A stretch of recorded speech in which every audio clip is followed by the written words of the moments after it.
Hey friends, welcome to Biblical Parivartana. Once again, welcome to Daily Devotions. దేవుని ప్రేమ ఇదిగో December 28వ తారీఖుకి చెందినటువంటి వాక్య భాగం ప్రకటన గ్రంథం 19వ అధ్యాయం. యేసుక్రీస్తుని దేవునితో పాటు తండ్రితో పాటు ఏ విధంగా మనం కూడా ఆరాధించాలి. ప్రార్థన చేసుకుందాం. May the words of my mouth and the meditation of our hearts be acceptable in thy sight, our rock and redeemer. Amen.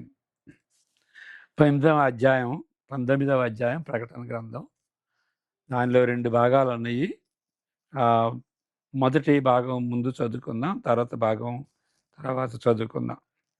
ఇక్కడ మొదటి భాగం మొదటి 8 వచనాలు. అటు తర్వాత బహు జనుల శబ్దము వంటి గొప్ప స్వరము పరలోకమందు ఇలాగ చెప్పగా వింటిని, ప్రభువును స్తుతించుడి, రక్షణ మహిమ ప్రభావములు మన దేవునికే చెల్లును. ఆయన తీర్పులు సత్యములను న్యాయములనై ఉన్నవి. తన వ్యభిచారంతో భూలోకమును చెరిపిన గొప్ప వేశ్యకు ఆయన తీర్పు తీర్చి తన దాసుల రక్తమును బట్టి దానికి ప్రతిదండన చేశాను. మరి రెండవసారి వారు ప్రభువును స్తుతించుడి అనిరి. ఆ పట్టణపు పొగ యుగయుగములు పైకి లేచుచున్నది. అప్పుడు ఆ 24 పెద్దలను 4 జీవులను సాగిలపడి ఆమేన్, ప్రభువును స్తుతించుడి అని చెప్పుచు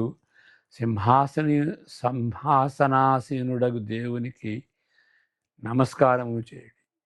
మరియు మన దేవుని దాసులారా, ఆయనకు భయపడువారులారా, కొద్దివారేమి గొప్పవారేమి మీరందరూ ఆయనను స్తుతించుడి అని చెప్పుచున్న యొక్క స్వరము సింహాసనం వద్ద నుండి వచ్చెను. అప్పుడు గొప్ప జనసమూహపు శబ్దమును, విస్తారమైన జలముల శబ్దమును, బలమైన ఉరుముల శబ్దమును పోలిన ఒక స్వరము సర్వాధికారియు ప్రభువునగు మన దేవుడు ఏలుచున్నాడు, ఆయనను స్తుతించుడి, గొర్రెపిల్ల వివాహోత్సవ సమయం వచ్చినది, ఆయన భార్య తన్ను తాను సిద్ధపరచుకుని ఉన్నది కనుక మనము సంతోషపడి ఉత్సహించి ఆయనను పరచదమని చెప్పగా వింటిని. 8వ వచనం మరియు 8వ వచనం. మరియు ఆమె ధరించుకొనుటకు ప్రకాశములను నిర్మలమునైన సన్నపు నారబట్టలు ఆమెకి ఇయ్యబడెను. అవి పరిశుద్ధుల నీతి క్రియలు. 9 నుండి చదువుకుందాం. మొదటి భాగం. ప్రకటన 19వ భాగమును 2 భాగములుగా దీన్ని విభజించవచ్చు. మొదటి భాగంలో ఆపలేని అపరిమితమైన వివిధ రకములైన స్తుతులతో గొప్ప గుంపు చేస్తున్న శబ్దమును పరలోకములో యోహాను వింటున్నాడు. వారితో పాటు ఇతరులు వారి ధ్వనితో వారిలో చేరారు. ఆరాధన యొక్క మొదటి చరణం, మొదటి 3 వచనాలు. ఆయన గొప్ప వేశ్యను ఖండించినందున దేవుని స్తుతిస్తున్నది. ఎందువలనంటే ఇక్కడ ఆ వేశ్య ఖండించబడింది. దాన్ని బట్టి దేవుని స్తుతిస్తున్నారు.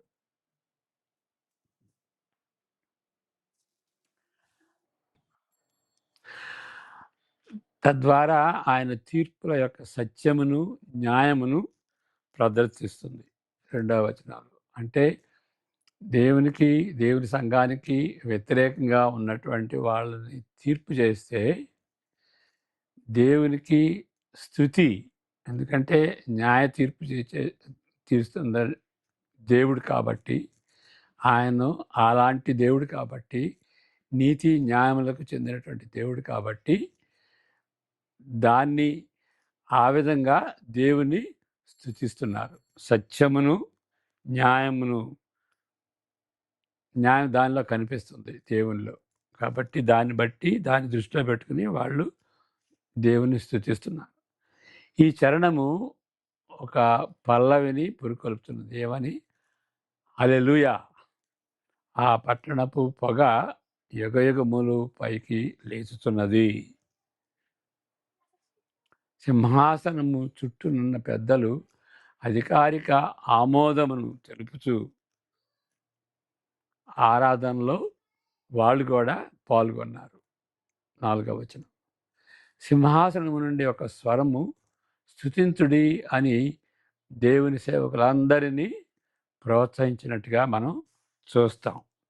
ఆయనకు భయపడువారులారా, కొద్దివారేమి గొప్పవారేమి మీరందరూ అని స్తుతించాలి అని ప్రోత్సహిస్తున్నది. మరలా యోహాను ఆరాధన యొక్క ఉరుముల శబ్దమును పోలిన ఒక పెద్ద సమూహమును ఆనందంతో పాడుటను యోహాను వింటున్నాడు. వేశ్యను ఖండించుటలో అక్కడ దేవుని న్యాయంపై ఇప్పుడు దృష్టి తక్కువగా ఉంటున్నది.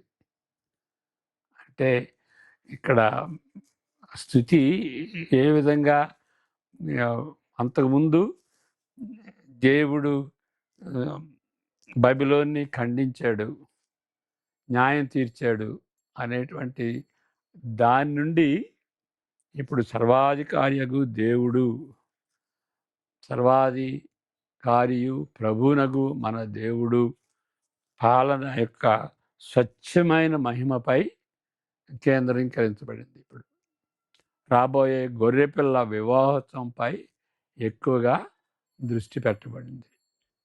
అది గమనించాలి. ముందేంటి అంటే ఆయన ఆ యొక్క దుష్టత్వానికి గుర్తుగా ఉన్నటువంటి ఆ బబిలోన్ని ఖండించిన దాన్ని బట్టి, నాశనం చేసిన దాన్ని బట్టి ప్రజలందరూ, సంఘస్థులందరూ, మరి ఆ బిలీవర్స్ అందరూ వాళ్ళు స్తుతించారు. తర్వాత స్లోగా దేవుని సర్వాధికారియగు దేవునిపై, మరి గొర్రెపిల్ల వివాహోత్సవంపై ఎక్కువగా శ్రద్ధ పెట్టారు. వివాహోత్సవం తర్వాత కూడా మనం చూస్తాం. దీన్ని గొర్రెపిల్ల యొక్క వివాహోత్సవంపై దృష్టి పెట్టినట్టుగా మనం చూస్తాం. ఈ అధ్యాయం యొక్క 2వ భాగం ఇప్పుడు మనం చదువుకుందాం. 9వ వచనం నుండి. మరియు అతడు నాతో ఇలాగ చెప్పాను, గొర్రెపిల్ల పెండ్లి విందుకు పిలువబడిన వారు ధన్యులని వ్రాయము. మరియు ఈ మాటలు దేవుని యథార్థమైన మాటలని నాతో చెప్పాను.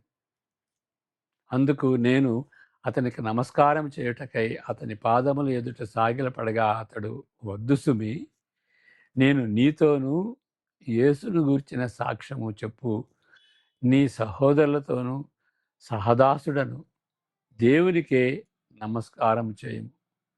యేసును గూర్చిన సాక్ష్యము ప్రవచన సారమని నాతో చెప్పాను. మరియు పరలోకము తెరవబడి ఉండుట చూచితిని. అప్పుడు ఇదిగో తెల్లని గుర్రం ఒకటి కనబడెను.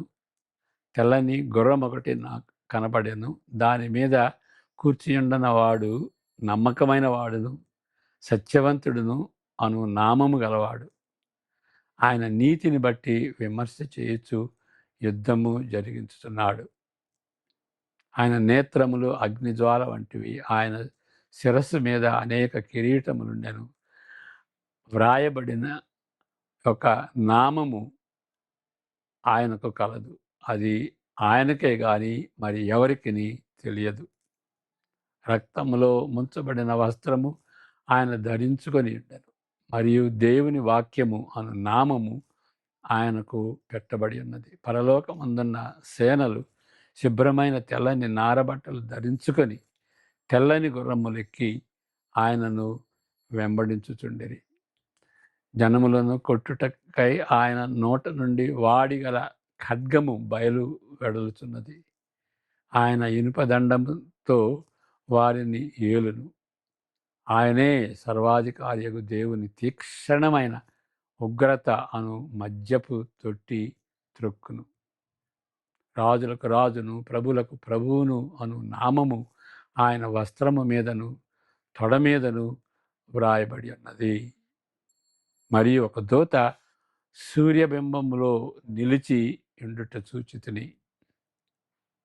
అతడు గొప్ప శబ్దముతో ఆర్భటించి, రండి, రాజుల మాంసమును, సహస్రాధిపతుల మాంసమును, బలిష్ఠుల మాంసమును, గుర్రముల మాంసమును, వాటి మీద కూర్చుండువాని వారి మాంసమును, స్వతంత్రులదేమి, దాసులదేమి, కొద్దివారిదేమి, గొప్పవారిదేమి, అందరి యొక్క మాంసమును తినుటకై దేవుని గొప్ప విందుకు కూడిరండని ఆకాశ మధ్యమందు ఎగురుచున్న సమస్త పక్షులను పిలిచెను.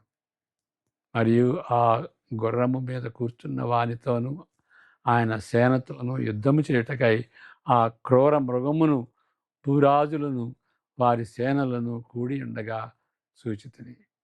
అప్పుడు ఆ మృగమును దాని ఎదుట సూచక క్రియలు చేసి దాని ముద్రను వేయించుకుని వారిని, ఆ మృగపు ప్రతిమకు నమస్కరించిన వారిని మోసపరిచిన ఆ అబద్ధ ప్రవక్తయు పట్టబడి వారందరూ గంధకముతో మండు అగ్నిగుండములో ప్రాణముతోనే వేయబడిరి.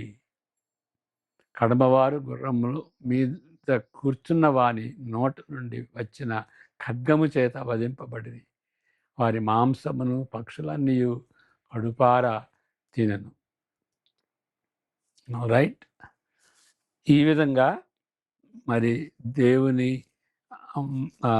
గొర్రెపిల్లను ఆయన్ను స్తుతించినట్టుగా మనం చూస్తాం. ఈ అధ్యాయం యొక్క రెండవ భాగము యేసును అత్యంతమైన సాంకేతిక విధానాలలో, అంటే సింబాలిక్, ప్రతి దానిలో కూడా అర్థం ఉందన్నమాట. అపోక్లిప్టిక్ దాని రూపాకాలంకారాలు ఏ విధముగా కలిపి వర్ణించగలవో మనం ఒకసారి గుర్తు చేసుకున్నట ప్రాముఖ్యమైనది. అంటే ఈ అలంకారాలు కలిపినట్టుగా ఉంటుందన్నమాట. ఇక్కడ అపోక్లిప్టిక్ లిటరేచర్లో ఉండేటువంటి ఆ యొక్క సామాన్యమైనటువంటి ఆ నకలు ఆ విధంగా ఉంటుంది. 5వ అధ్యాయం నుండి సాధారణముగా గొర్రెపిల్లగా సూచించబడిన వాడు, అక్కడ గొర్రెపిల్లగా సూచించబడినటువంటి వాడు 5వ అధ్యాయంలో ఉంది కదా. ఇక్కడ ఎవరు? ఈ యోధా కొదమసింహం అని చూసినప్పుడు గొర్రెపిల్ల కనిపిస్తుంది యోహానికి. అది అక్కడ నుండి తీయబడినటువంటి ఆ యొక్క బిరుదు గొర్రెపిల్ల. గొర్రెపిల్లగా సూచించబడిన వాడు ఇంకా 21, 22 అధ్యాయాల్లో చాలా సాధారణమైన పదనీయం ఇది. ఏది? గొర్రెపిల్ల అనేది. ఇప్పుడు తెల్లని గుర్రంపై స్వారీ చేసే యోధునిగా ప్రదర్శించబడ్డాడు. మనకి ఏ విధంగా యేసుక్రీస్తుని ఆరాధించాలో మనకు మాటలు రావు. తండ్రిని, కుమారుడిని ఏ విధంగా ఆరాధించాలో మనకి ఆ మాటలు రావు. కాబట్టి ఈ బైబిల్లో ఉన్నటువంటి మాటల్ని మనం కంఠస్థం చేసి వాటి ద్వారా మనం దేవుణ్ణి స్తుతిస్తే చాలా బాగుంటుంది. ఇప్పుడు తెల్లని గుర్రముపై స్వారీ చేసే యోధునిగా యేసుక్రీస్తు ప్రదర్శించబడ్డాడు. ఈ యోధుడు నమ్మకమైన వాడును, సత్యవంతుడును అని పిలువబడుతున్నాడు. అతని పేరు దేవుని వాక్యం. మరి యోహాను సువార్త 1:1 ఆదియందు వాక్యం ఉండెను, వాక్యము దేవుని యొద్ద ఉండెను, వాక్యం దేవుడై ఉండెను అని మనం చూసాం కదా. ఆ వాక్యము శరీరధారి అయి ఈ లోకానికి వచ్చిందని, ఆ ఈ మాటలు అక్కడ కూడా వాడబడి రాజులకు రాజును, ప్రభులకు ప్రభువు అని ఆయన యొక్క బిరుదు. 2 మృగములపై అనగా మృగముపై, అబద్ధ ప్రవక్తపై, ఈ 13వ అధ్యాయంలో ఉన్నటువంటి ఆ 2 మృగాలు వాటిపై మాత్రమే గాక వారి గుర్తును ధరించిన వారందరిపై యుద్ధము చేయుటకు చివరి దాడిలో పరలోక సైన్యములను ఆయన నడిపిస్తున్నాడు. అతని ఆయుధం అతని నోటి నుండి వచ్చే పదునైనటువంటి కత్తి. మాటలు పదునైనటువంటి కత్తి. అతను విజయుడగుటకు కేవలము ఆయన మాట్లాడితే చాలు. ఇక కత్తులు కటారాలు తీసుకుని ఆయన యుద్ధం చేయనవసరం లేదు. ఒక మాట అంటే చాలు. ఆ మాటతోనే సర్వస్వాన్ని సృజించాడు. అదే మాటతో విజయం కూడా మరి దుష్టత్వంపై ఆయన విజయం సాధించుకుంటాడు ఒక్క మాటతోనే.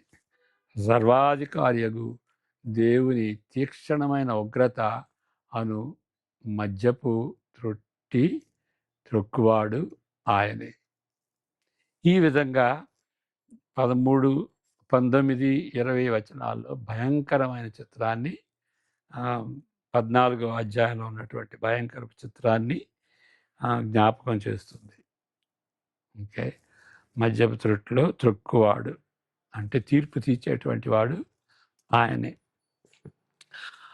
ఇప్పుడు 19వ అధ్యాయంలో ప్రకటన గ్రంథం యొక్క కథని ముందుకు తీసుకెళ్తున్నట్టుగా ఏమీ లేదు.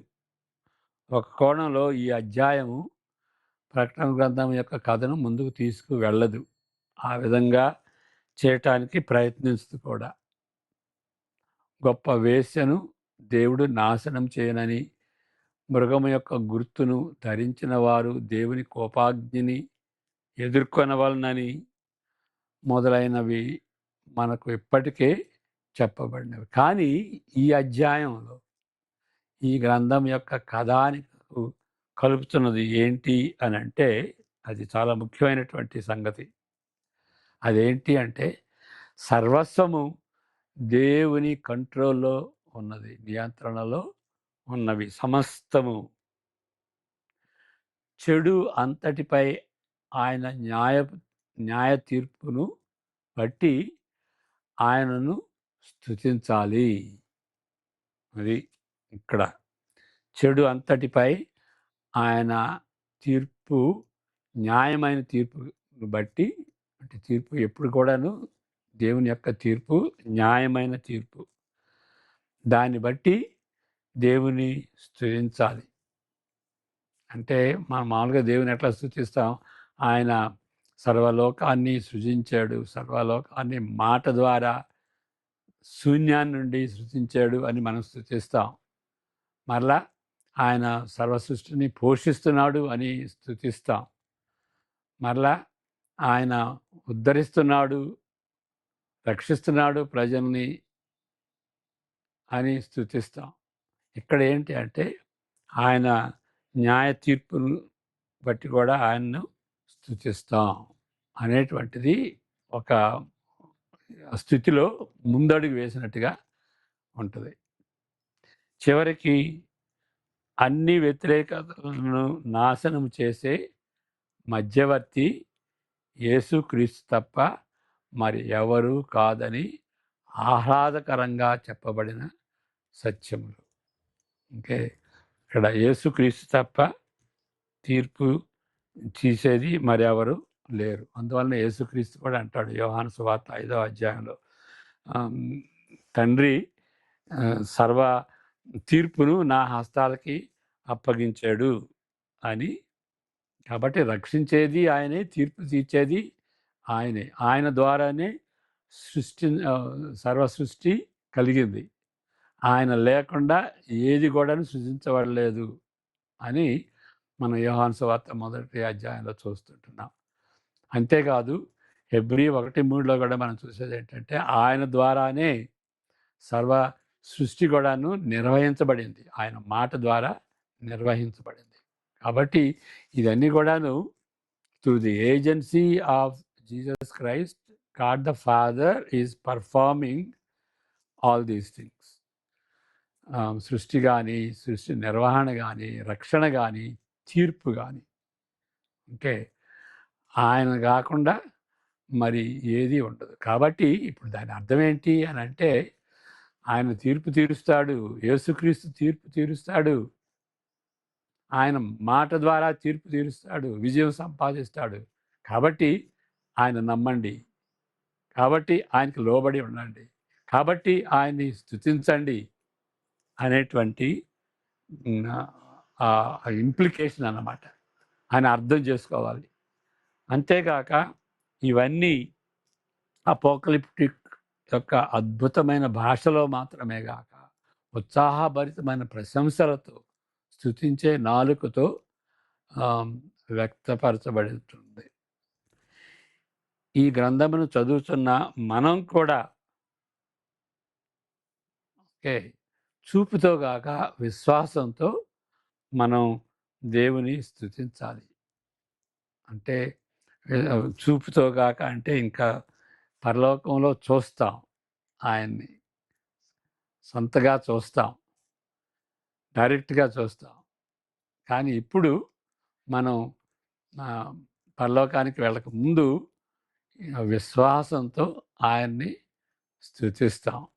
ఆ స్తుతి ఆరాధనలో మనం పాల్గొనాలని ఇక్కడ దీని యొక్క అర్థం 19వ అధ్యాయంలో ఉన్నటువంటిది ఏంటి అని అంటే, అందరూ స్తుతిస్తున్నారు, మనం చదివేటువంటి వాళ్ళం మనం కూడా ఆయన్ని స్తుతించాలి. మరి ఎంతవరకు వీలుంటే అంత అంతవరకు మనం టైం తీసుకుని ఆయన్ని స్తుతించాలి. ఆదివారం దినాన పాటల ద్వారా మరి మనం దేవుణ్ణి స్తుతించాలి. మరి కొన్ని అసెంబ్లీస్లో, కొన్ని సంఘాల్లో వ్యక్తిగతంగా స్తుతిస్తారు. చాలా మంచిది. ఏ విధంగా స్తుతిస్తారు అంటే, మరి ఇలాంటి అధ్యాయాల్లో ఉన్నటువంటి ఆ పదజాలాన్ని వాడుకుంటూ మనం స్తుతించటం చాలా మంచిది. ఎప్పుడు ఇక అదే మాటలు కాకుండాను ఇక్కడ దేవుని వాక్యంలో ఏ బిరుదులు యేసుక్రీస్తుకు ఉన్నాయో, ఏ బిరుదులు దేవునికి ఉన్నాయో ఆ మాటలతో స్తుతించటం నేర్చుకోవాలి. ఇప్పుడు ఇక్కడ మక్చేను ఇంట్రడక్షన్లో ఈ గ్రంథం ఇంట్రడక్షన్లో మక్చేన్ రాసేది ఏంటి అని అంటే, మనం చదువుకుని అదే మాటలతో ప్రార్థన చేయాలి. ఇంకా ఏమంటాడంటే, కుర్చీ పెట్టుకుని కుర్చీ మీద బైబిల్ పెట్టుకుని దాని ప్రక్కనే మోకరించి ఒక్కొక్క వచనం చదువుకుని ఆ వచనం చదివిన తర్వాత అదే మాటల్ని ప్రార్థనగా మార్చాలి. ప్రార్థనగా మారుస్తూ ఆయన్ని దేవుని స్తుతించటం, అదే మాటలతో దేవుని స్తుతించటం. మరి అక్కడ ఉన్నటువంటి పరిస్థితిని బట్టి, ఆ సంఘటనను బట్టి దానికి అనుకూలంగా విజ్ఞాపన చేయటం. ప్రభువా, ఈ విషయంలో నాకు సహాయం దయచేయండి. ఈ విషయంలో నన్ను కాపాడినందుకు మీకు వందనాలు. ఆ విధంగా స్తుతించాలి. ఎంతవరకు అంటే బైబిల్ రీడింగు, ప్రార్థన ఎంత మిళితమైపోతాయి అంటే ఇక దానికి దీనికి విడదీయటం కష్టంగా ఉండేటటువంటి రీతిగా ప్రార్థించాలి అని. అది అలాంటిది దానికి ఇది దోహదపడుద్ది. మరలా చదువుతాను. ఈ గ్రంథం చదువుతున్న మనము కూడా చూపుతో గాక విశ్వాసంతో స్తుతించవలసినప్పటికీ ఆ స్తుతి ఆరాధనలో మనం కూడా పాల్గొనవలననేటువంటి అర్థంతో ఈ వచనాలు వ్రాయబడినాయి. ఇంకొకటి విషయం ఏంటంటే, మనం చదువుకున్నటువంటి రీతిగా ఇక్కడ ఈ పేజీలో లేదు. ఏంటి అని అంటే, ఇక్కడ యోహాను ఆ దూత పాదాలు పట్టుకుని ఎన్నో విషయాలు నాకు చెప్పావు అని ఆ దూతని ప్రశంసిస్తూ యోహాను ఆరాధిస్తున్నాడు. అప్పుడు దూత ఏమన్నది? నో నో నో నో, నీలాగా నేను కూడా దాసుడినే, దేవునికి దాసుడినే, కాబట్టి దేవుడిని ఒక్కడనే ఆరాధించాలి అని అక్కడ అండర్లైన్ చేయబడింది. దేవుడిని ఒక్కడనే ఆరాధించాలని. ఇక్కడేంటి? గొర్రెపిల్లని ఆరాధించారు. ఈ ఈ మాటలతో దేవుని ఈ గొర్రెపిల్లను స్తుతించారు. యేసుక్రీస్తుని స్తుతించారు. అంటే దాని అర్థం ఏంటి? యేసుక్రీస్తు దేవుడు. ఎందుకంటే దేవుడిని ఒక్కడనే ఆరాధించాలని అండర్లైన్ చేశారు కదా అక్కడ. మరి యేసుక్రీస్తుని ఆరాధించారు. ఆరాధించాలి. మనం కూడా ఆరాధించాలి. ఎవరిని ఆరాధిస్తాం? దేవుడిని ఆరాధిస్తాం. తండ్రిని ఆరాధిస్తాం. యేసుక్రీస్తుని ఆరాధిస్తాం అనేటువంటి అర్థంతో ఇక్కడ వ్రాయబడింది. ఆ విధంగా మనం ఈ మాటలతో దేవుని ఆరాధించటం అది గొప్ప ధన్యత. ఆ విధంగా మనం ప్రతి ఆదివారం ఆరాధనలో పాల్గొనటం కానీ, లేకపోతే మన వ్యక్తిగత జీవితంలో కానీ, కుటుంబ జీవితంలో కానీ మనం ప్రార్థన చేసుకున్నప్పుడు దేవుని ఆరాధించేటువంటి వ్యక్తులుగా మనం తయారవుదాం. ప్రార్థన చేసుకుందాం. May the grace of the Lord Jesus Christ, the love of the Father, and the fellowship of the Holy Spirit be with each one of us now and all the days to come. Amen. God bless you.